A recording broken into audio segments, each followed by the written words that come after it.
Hi friends, இன்றைக்கி நம்ம செய்ய போகிற ஹெல்த்தி ரெசிபி பார்த்திங்கன்னா மில்லட்ஸ் வச்சு 3 விதமான ஒரு டிஃப்ரெண்ட் ரெசிபி தாங்க. வரகு வச்சு ஒரு கஞ்சியும் நல்லா மில்லட்ஸ்லாம் சேர்த்த ஒரு ஹெல்த் மிக்ஸ் ரெசிபி வீட்டிலையே எப்படி செய்யலானுங்கிறதையும் பார்க்கலாம். இதில் நம்ம ஃபஸ்ட்டு பார்க்க போகிறது கம்பு இட்லி தோசை ரெசிபி தாங்க. ரொம்ப கஷ்டப்படாமல் மிக்சியிலையே ஈஸியாக அரைச்சி இல்லை பஞ்சு போல் கிறிஸ்பியான இட்லி தோசை எப்படின்னு செய்யலான்னு பார்க்கலாம். இதுக்கு ஃபஸ்ட்டு நான் 3 கப்பு அளவுக்கு கம்பு எடுத்துக்கிறேங்க.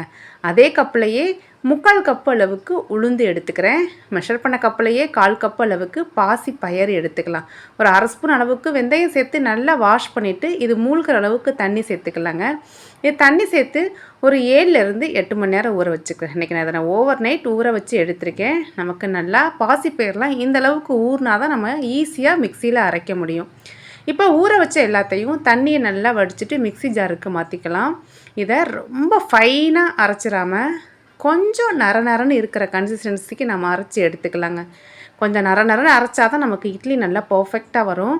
இதை நான் இன்றைக்கி ஒரு மூணு பேட்சாக பிரித்து அரைச்சி எடுத்துக்கிறேன். மாவை அரைக்கும் போதே ரொம்ப அதிகமாக தண்ணி சேர்த்துறாதீங்க. தண்ணி அதிகமாக சேர்த்தோன்னா நமக்கு இட்லி பேட்டர் அதோட கன்சிஸ்டன்சி மாறிடும். இப்போ இதுக்கு தேவையான அளவு உப்பு சேர்த்து நல்லா கையை வச்சு நல்லா இந்த அளவுக்கு கலந்து விட்டுலாங்க. இதை மூடி வச்சு ஒரு 6 மணி நேரம் இதை நம்ம புளிக்க வச்சு எடுத்துக்கலாம். நம்ம நல்லா மாவு நமக்கு இந்த அளவுக்கு பொங்கி வரணுங்க. 6 மணி நேரமாவது புளிக்க வச்சா தான் நமக்கு இட்லி பர்ஃபெக்டாக வரும். இதை ரொம்ப அடித்து கலக்கிடாமல் இந்த மாதிரி லைட்டாக ஜென்டிலாக மிக்ஸ் பண்ணி விட்டுறலாங்க. நமக்கு மாவோட கன்சிஸ்டன்சி பாருங்கள், இந்த அளவுக்கு இருக்கணும். இந்த மாதிரி எடுத்து ஊற்றுற கன்சிஸ்டன்சிக்கு நம்ம இருக்கணும். இப்போ இட்லி பாத்திரத்தில் ஸ்டீம் நல்லா வந்ததுக்கப்புறம் நம்ம மாவை உள்ளே சேர்த்துக்கலாங்க. உள்ளே சேர்த்து ஒரு ஹை ஃப்ளேமில் ஒரு 10லேருந்து 12 நிமிஷம் வேக வச்சோன்னா நமக்கு இந்த கம்பு இட்லி சூப்பராக ரெடியாகி வந்துடுங்க. இதுக்கு ஒரு சட்னி பார்த்துடலாம். நான் இன்றைக்கி நல்லா ஒரு கைப்பிடி அளவு தேங்காய் எடுத்துக்கிறேன். இது கூட ஒரு சின்ன துண்டு இஞ்சி, காரத்துக்கு பச்சை மிளகாய் சேர்த்துக்கிறேன். நீங்கள் கூட குறைய கூட பச்சை மிளகாய் அட்ஜஸ்ட் பண்ணிக்கலாம். கொஞ்சமாக புதினா இலை, கொஞ்சமாக மல்லி இலை சேர்த்துக்கலாம். இது கூட ஒரு 1/2 ஸ்பூன் அளவுக்கு பொட்டு கடலை சேர்த்துக்கலாங்க. இதுக்கு தேவையான அளவு உப்பு, தண்ணி சேர்த்து இந்த சட்னியை நாம் அரைச்சி எடுத்துக்கலாம். இது கூட ஒரு 4 பல் பூண்டு சேர்த்துக்கலாம். பூண்டு சேர்க்கும்போது இதோட சட்னியோட வாசனை இன்னும் டேஸ்ட்டாக இருக்குங்க. தேவையான அளவு தண்ணி விட்டு நல்லா அரைச்சி இதுக்கு ஒரு தாளிப்பு கொடுத்து எடுத்தோம் அப்படின்னா இந்த தேங்காய் சட்னி ரெடி ஆயிருங்க. இந்த கம்பு இட்லிக்கு நம்ம செய்கிற தேங்காய் சட்னி பார்த்திங்கன்னா இந்த அளவுக்கு கொஞ்சம் தண்ணியாக இருக்கணுங்க. இந்த மாதிரி செஞ்சு சாப்பிடும்போது இந்த காம்பினேஷன் சூப்பராக இருக்கும். இப்போ சைட் பை சைடில் நம்மளோட இட்லியும் நல்லா வெந்துருச்சுங்க. தண்ணி தெளித்து நல்லா இந்த மாதிரி எடுத்தோம் அப்படின்னா நமக்கு துணியிலலாம் ஒட்டாதுங்க. அவ்வளோ அருமையாக வரும். சூடு ஆறுனாலுமே இந்த இட்லி சாப்பிட்றதுக்கு நல்லா சாஃப்டாக இருக்கும். இதே மாவு வச்சு நம்ம தோசையுமே ட்ரை பண்ணலாங்க. தோசையுமே அவ்வளோ அருமையாக வரும். கொஞ்சமாக தண்ணி விட்டு நம்ம தோசை மாவு கன்சிஸ்டன்சிக்கு கரைச்சி எடுத்துக்கலாம். இந்த தோசையை நம்ம திருப்பி போடணுங்கிறதுலாம் இல்லை. நல்லா கிறிஸ்பியாக டேஸ்ட்டாக இருக்குங்க. நம்ம கிரைண்டரில் அடைச்சி கஷ்டப்படாமல் ஈஸியாக நம்ம மிக்சியிலையே அரைச்சி இந்த கம்பு இட்லி தோசை ரெசிப்பியை ட்ரை பண்ணலாங்க. நம்ம நைட்டு ஊற வச்சிட்டோம் அப்படின்னா நம்ம மார்னிங் அரைச்சி ஈவினிங் டிஃபனுக்கு நாம் நைட் டிஃபனுக்கு ஈஸியாக செஞ்சு எடுத்துடலாங்க. இந்த கம்பு இட்லி தோசை கம்பில் ஏகப்பட்ட ஹெல்த் பெனிஃபிட்ஸ் இருக்குங்க. நார்ச்சத்து ரொம்ப அதிகமாக இருக்குது. உடம்புக்கு நல்ல குளிர்ச்சியை கொடுக்கக்கூடியது கம்பு. பாருங்கள், நான் இப்போ பிச்சு காமிக்கிறேன். நமக்கு இட்லி எந்த அளவுக்கு சாஃப்டாக வந்திருக்கு பாருங்கள்.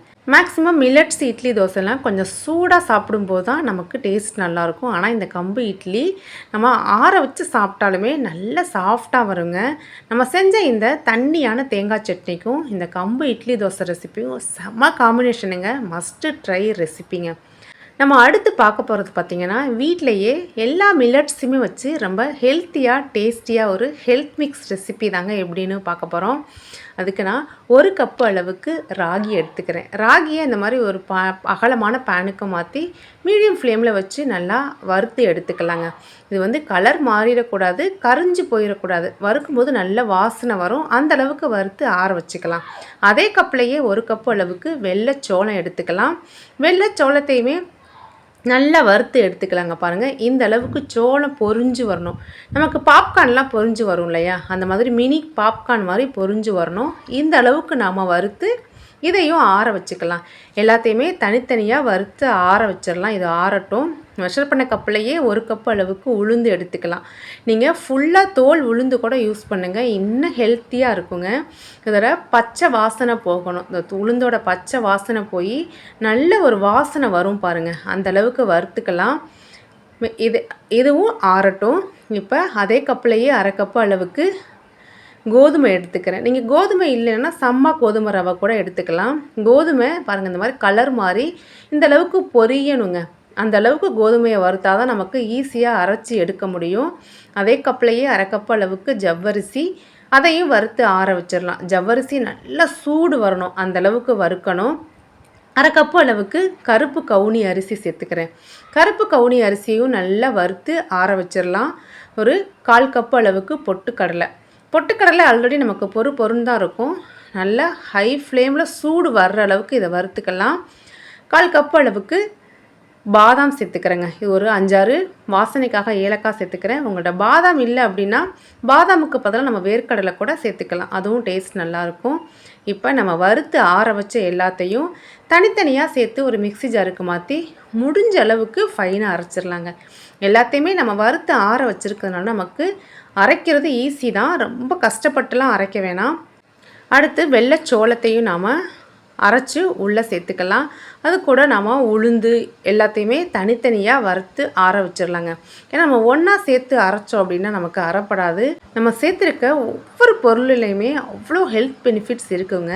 கண்டிப்பாக இந்த ஹெல்த் மிக்ஸ் ரெசிபியை நம்ம ரெடி பண்ணி வச்சுட்டோம் அப்படின்னா 3 மாதத்துலேருந்து 6 மாதம் வரை கெடாதுங்க. கருப்பு கவுனியையும் நம்ம அரைச்சி சேர்த்தாச்சு, பொட்டுக்கடலையும் நம்ம அரைச்சி சேர்த்துக்கலாம். எல்லாத்தையுமே முடிஞ்ச அளவுக்கு ஃபைனாக அரைச்சிடலாம். இப்போ கடைசியாக நம்ம அரைச்ச வறுத்த பாதாமை இந்த மாதிரி கொஞ்சம் கொரப்பாக அரைச்சி நம்ம பவுலில் சேர்த்துக்கலாம். ரொம்ப ஃபைனாக அரைக்கும் போது அதுலேருந்து எண்ணெய் பிரிஞ்சு வந்துடும், அதனால தான் கொஞ்சம் கொரப்பாக அரைச்சி சேர்த்துக்கிறோம். இது எல்லாத்தையும் நல்லா ஒன்று சேர கலந்து விட்டுடலாங்க. இந்த மிக்ஸு பார்த்திங்கன்னா ஒன்றோட ஒன்று நல்லா சேர்ந்து வரணும், அவ்வளோதாங்க. நம்மளோட மில்லட்ஸ்லாம் சேர்த்த இந்த ஹெல்த்தியான மிக்ஸு ரெடி ஆயிடுச்சு. இந்த மாதிரி ஒரு ஏர்டைட்டான பாக்ஸில் போட்டு வச்சிட்டோம் அப்படின்னா இது 3லேருந்து 6 மாதம் வரை கிடாதுங்க. நம்ம ஃப்ரிட்ஜிலலாம் வச்சு ஸ்டோர் பண்ணிட்டோம்னா 6 மந்த்ஸ் வரை வச்சு யூஸ் பண்ணிக்கலாம்.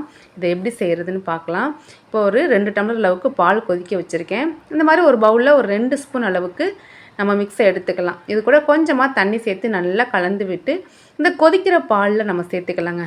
நீங்கள் அதே மாவு எடுத்து டைரெக்டாக அப்படியே சேர்த்தோம் அப்படின்னா இது ஈஸியாக கட்டி தட்ட ஆரம்பிச்சிடும், அப்படியே கட்டி கட்டியாக நமக்கு சேர ஆரம்பிச்சிடும். அதனால் இது மாதிரி கலந்துட்டு சேர்க்கும்போது நமக்கு சாப்பிட்றதுக்கு நல்லா பர்ஃபெக்டாக இருக்குங்க. இப்போ இதை நல்லா கைவிடாமல் கலந்து விட்டோம் அப்படின்னா ஒரு 2-3 நிமிஷத்தில் இது நல்லா கெட்டி ஆயிரும். இது கூட நம்ம விருப்பத்துக்கு ஏற்ற மாதிரி வெல்லம், நாட்டு சக்கரை எது வேணாலும் நம்ம சேர்த்துக்கலாங்க. சேர்த்து இந்த மாதிரி மிக்ஸ் பண்ணி இறக்கணுன்னா இந்த டேஸ்டியான ஹெல்த் மிக்ஸ் ரெடிங்க. உங்களுக்கு இடுப்பு வலி, மூட்டு வலிலாம் ரொம்ப அதிகமாக இருக்குது அப்படின்னு ஃபீல் பண்ணுறீங்க அப்படின்னா ரெகுலராக இந்த மாதிரி நம்ம எடுத்துக்கும்போது நமக்கு எல்லாமே ஈஸியாக குறைஞ்சி வந்துடுங்க. மார்னிங் வேலைக்கு போகிற லேடிஸ்லாம் இந்த மாதிரி ஒரு 2 கப்பு குடித்தோம் அப்படின்னா அவங்களுக்கு பேக் பெயின்லாம் வராது. கண்டிப்பாக ட்ரை பண்ணி பாருங்கள். இப்போ இதையே வெயிட் லாஸ் இருக்கவங்கெல்லாம் யூஸ் பண்ணுற மாதிரி பால் சேர்க்காமல் இந்த ஹெல்த் மிக்ஸ் ரெசிபியை எப்படி செய்யறதுன்னு பார்க்கலாம். ஒரு 2 குழிக்கரண்டி எடுத்துக்கிறேன். இது கூட நல்லா 2 செம்பு அளவுக்கு தாராளமாக தண்ணி சேர்த்து இதை நீர்க்க கரைச்சி எடுத்துக்கலாங்க. இதில் 2 குழிக்கரண்டி அளவு பார்த்திங்கன்னா 4 பேர் தாராளமாக குடிக்கலாங்க. நல்லா கரைச்சிட்டு இதை அடுப்பில் வச்சு நல்லா கைவிடாமல் கிண்டி விட்டோம் அப்படின்னா ஒரு 5 மினிட்ஸ்லேயே நல்லா இந்த அளவுக்கு திக்காயிரும். இப்போ இது கூட நான் இன்றைக்கி கரைச்ச வெல்லம் சேர்த்துக்கிறேன். வெல்லம்லாம் நம்மளோட டேஸ்ட்டு தாங்க. இப்போ டயபெட்டிஸ் பேஷண்ட்லாம் குடிக்கிறாங்க அப்படின்னா வெல்லத்தெல்லாம் ரொம்ப கம்மியாக சேர்த்துக்கலாம். கொஞ்சமாக உப்பு ஆட் பண்ணி தேவையான அளவு தேங்காய் துருவல் சேர்த்து மிக்ஸ் பண்ணி இறக்கணுன்னா இந்த பால் சேர்க்காத ஹெல்த் மிக்ஸ் சூப்பராக ரெடியாகி வந்துருச்சுங்க. ஏர்லி மார்னிங் எழுந்திரிச்சு நம்ம குழந்தைங்களுக்குலாம் சமைக்கிறோம் அப்படின்னா நம்ம எம்டி ஸ்டொமக்கில் இருந்து சமைக்கும் போது நமக்கு அல்சர் ஃபார்ம் ஆயிருங்க. இந்த மாதிரி ஒரு மிக்ஸை ரெடி பண்ணி வச்சுட்டோன்னா ஒரு டம்ளர் பாலில் மிக்ஸ் பண்ணி குடித்தோம் அப்படின்னா நமக்கு உடம்புக்கும் ரொம்ப ஹெல்த்தியும் கூட, நமக்கு ஈஸியாக அல்சரும் ஃபார்ம் ஆகுது. நிறைய லேடிஸுக்கு பார்த்திங்கன்னா அல்சர் ப்ராப்ளம் இருக்குது. கண்டிப்பாக இந்த ஹெல்த் மிக்ஸை ரெடி பண்ணி வச்சுட்டு டெய்லி ஒவ்வொரு ஸ்பூன் சாப்பிடுங்க. கண்டிப்பாக எல்லா ப்ராப்ளமுமே சரியாகிடும். அடுத்து நம்ம பார்க்க போகிற ரெசிபி பார்த்திங்கன்னா வரகு அரிசி வச்சு வெஜிடபிள்ஸ்லாம் சேர்த்த ரொம்ப ஹெல்த்தியான ஒரு கஞ்சி ரெசிபி தாங்க பார்க்க போகிறோம். அவ்வளோ வாசனையாக டேஸ்ட்டாக இருக்கும் இந்த கஞ்சி. இந்த வரகு கஞ்சி செய்கிறதுக்கு நான் 1 கப் அளவுக்கு தீட்டாத வரகு அரிசி எடுத்துக்கிறேங்க. மேக்ஸிமம் இந்த மாதிரி மில்லட்ஸ் ரெசிபிலாம் செய்யும்போது தீட்டாத அரிசி யூஸ் பண்ணி பாருங்கள், நல்ல ஹெல்த்தியும் கூட. இது கூட 1/4 கப் அளவுக்கு பாசி பயறு சேர்த்துக்கலாம். இதை நல்லா வாஷ் பண்ணிவிட்டு ஒரு 1 ஹவர் ஊற வச்சிடலாங்க. ஒரு 1 ஹவர்லேயே நல்லா நமக்கு அரிசி பருப்பு நல்லா ஊறி வந்துடும். இப்போ ஒரு குக்கரில் ஒரு 2 டேபிள் ஸ்பூன் அளவுக்கு நெய் சேர்த்துக்கலாம். இது கூட ஒரு 4 டேபிள் ஸ்பூன் அளவுக்கு எண்ணெய் சேர்த்துக்கலாம். இது கூட ஸ்பைசஸ்லாம் ஆட் பண்ணிக்கலாம். பட்டை, கிராம்பு, ஏலக்காய். இது கூடவே ஒரு 1/2 ஸ்பூன் அளவுக்கு ஜீரகம் சேர்த்துக்கலாங்க. இது எல்லாமே நல்லா பொரிஞ்சு வந்ததுக்கப்புறம் ஒரு பெரிய சைஸ் வெங்காயத்தை இந்த மாதிரி பொடி பொடியாக சாப் பண்ணிவிட்டு அதையும் உள்ளே சேர்த்துக்கிறேன். இது எல்லாத்தையும் சேர்த்து ஓரளவுக்கு இந்த மாதிரி வதக்கிடலாங்க. இது கூட ஒரு 4 பல்லு பூண்டு, ஒரு சின்ன துண்டு இஞ்சியை இந்த மாதிரி க்ரஷ் பண்ணிவிட்டு சேர்த்துக்கிறேன். அந்த மாதிரி ஃப்ரெஷ்ஷாக இடிச்சிட்டு சேர்க்கும் போது டேஸ்ட் நல்லாயிருக்கும். ஒரு பெரிய தக்காளியாக ஒரு தக்காளி சேர்த்துக்கிறேன். தக்காளியில் ரொம்ப அதிகம் சேர்க்க வேணாம், 1 சேர்த்தாலே போதும். கொஞ்சமாக உப்பு சேர்த்து இந்த தக்காளி வெங்காயத்தெல்லாம் நல்லா சாஃப்டாக வதக்கி எடுத்துக்கலாங்க. இந்த அளவுக்கு வதக்கிடலாம். இது கூட ஒரு 10லேருந்து 15 ஃப்ரெஷ்ஷான புதினா இலை சேர்த்துக்கலாம். கொஞ்சமாக மல்லி இலை சேர்த்துக்கலாங்க. மல்லி புதினாலாம் சேர்த்து நல்லா ஒரு மிக்ஸு கொடுத்துடலாம். ரொம்ப அதிக நேரம் வதக்கணுங்கிறலாம் இல்லை, இந்த மாதிரி லைட்டாக கலந்து எடுத்துக்கலாம். இந்த ஸ்டேஜில் நாம் இது கூட வெஜிடபிள்ஸ் ஆட் பண்ணிக்கலாம். இப்போ நான் ஒரு கேரட்டை இந்த மாதிரி பொடி பொடியாக கட் பண்ணி சேர்த்துக்கிறேன். கேரட்டு, பீன்ஸு, பச்சை பட்டாணி எது வேணாலும் சேர்த்துக்கலாங்க. இதில் சேர்க்குற வெஜிடபிள்ஸ் எல்லாமே நம்மளோட விருப்பம்தான், நம்மளோட ஆப்ஷனல் தான். உங்கள் வீட்டில் இருக்க குழந்தைங்களுக்கு, பெரியவங்களுக்குலாம் எந்த மாதிரி கொடுத்தா அவங்க லைக் பண்ணுவாங்களோ அதுக்கேற்ற மாதிரி நீங்கள் வெஜிடபிள்ஸ்லாம் ஆட் பண்ணிக்கலாம். வெஜிடபிள்ஸ் சேர்த்து நல்லா மிக்ஸ் பண்ணி விட்டு நம்ம ஊற வச்ச அரிசி பருப்பையும் இது கூட சேர்த்துக்கலாங்க.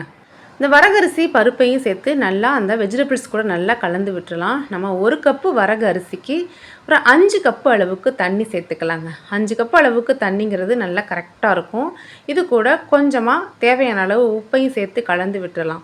இப்போ குக்கரை மூடி வச்சு மீடியம் ஃப்ளேமில் ஒரு 3 விசில் விட்டு எடுத்தோன்னா இந்த ஹெல்த்தி கஞ்சி சூப்பராக ரெடியாகி வந்துடுங்க.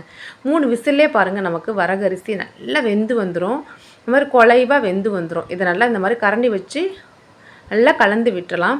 இந்த ஸ்டேஜில் நான் ஒரு 1/2 மூடி தேங்காயை திக்கான தேங்காய் பால், தண்ணி தேங்காய் பால் ரெண்டுமே எடுத்து வச்சுருக்கேங்க. ஒரு 2 கப்பு அளவுக்கு சேர்த்துக்கலாம். 2 கப்பு அளவுக்கு சேர்த்து நல்லா மிக்ஸ் பண்ணி விட்டு லைட்டாக ஒரு கொதி வர விட்டோம் அப்படின்னா இந்த கஞ்சி ரெடி ஆயிருங்க. தேங்காய் பால்லாம் சேர்த்து செய்யும்போது இந்த வரகரிசி கஞ்சி அவ்வளோ வாசனையாக அவ்வளோ டேஸ்ட்டாக இருக்குங்க. கண்டிப்பாக ட்ரை பண்ணி பார்த்துட்டு உங்கள் கமெண்ட்ஸை ஷேர் பண்ணுங்கள். இந்த மாதிரி ஒரு கொதி வந்ததுக்கப்புறம் கொஞ்சமாக மல்லி இலை தூவி மிக்ஸ் பண்ணி இறக்கணுன்னா இந்த ஹெல்த்தியான வரகரிசி கஞ்சி ரெடிங்க. இந்த கஞ்சி பார்த்திங்கன்னா வரகரிசியில் தான் செய்யணுங்கிறது இல்லை, நம்ம எந்த மில்லட்ஸ் வச்சு வேணாலும் ட்ரை பண்ணலாங்க. எல்லா மில்லட்ஸ்லையுமே நல்லா பர்ஃபெக்டாக வரும். நம்ம சேர்த்துருக்க தேங்காய் பால் அந்த ஸ்பைசஸோட வாசனையோட ஒரு பிரியாணி ஃப்ளேவரில் இருக்குங்க இந்த வரகரிசி கஞ்சி.